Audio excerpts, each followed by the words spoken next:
How you doing? I'm Willie Mayette, creator of fpl-intro, and I want to welcome you to the site.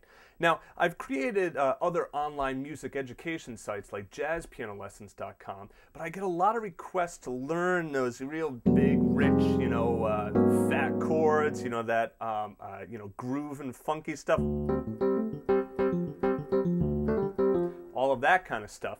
And it just wasn't appropriate to put it on something like jazzpianolessons.com because it truly is a different style of music. So I've created fpl-intro. Now, who is this site for? It doesn't matter if you're a beginner or an advanced level player, there's going to be something in there for you. And I'm going to constantly be adding new videos to the site. All right. If you're interested in really expanding your rich, lush chord knowledge and getting down some of those grooves, this works in jazz, but it also works for funk music, for R&B, for soul, even kind of like some hip-hop kind of grooves, gospel music as well. This is definitely a site that you're going to want to check out. I'm going to talk about in some other movies, what's involved with the members area and stuff like that. For right now, just take a look at some of the samples that I've done, browse around fpl-intro.com, and you can see some other samples of the lessons as well. Remember that I teach the lessons step by step, so it doesn't matter, even if you're an absolute beginner, you're gonna be able to get this stuff down. All right, so let's play some more music and take a look at some samples. And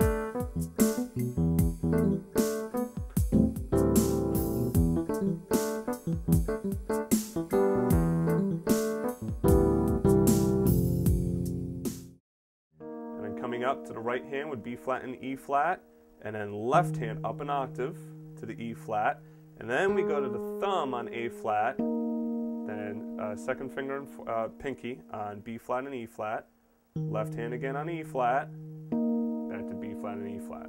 So the right hand is just playing these three notes, that's it, and the left hand is just playing E flat or E flat, right? So let's try doing this whole thing.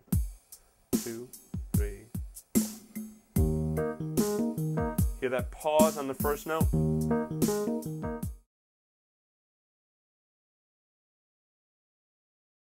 That cluster, this little mini cluster, I can get all of these different chord sounds. So it's kind of a cool trick just by changing that bass note.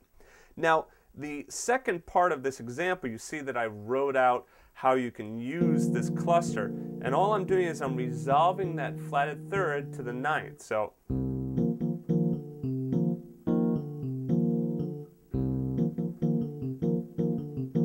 this works great even in a piano sound.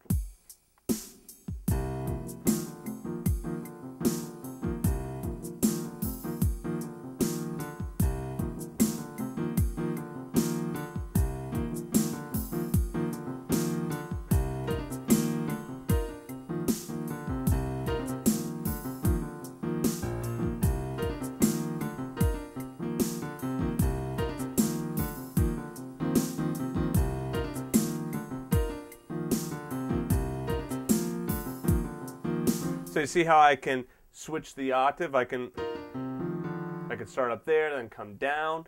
But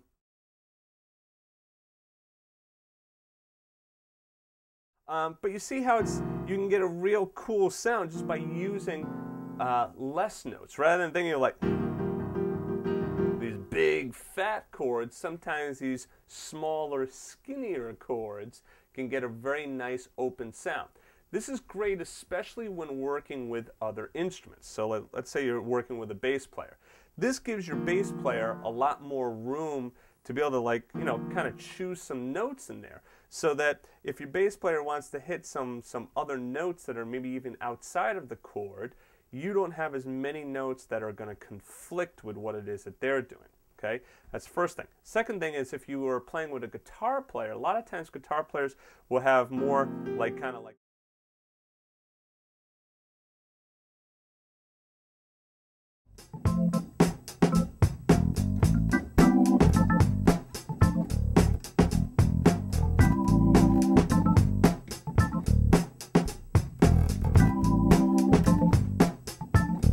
see what I'm doing here with the organ?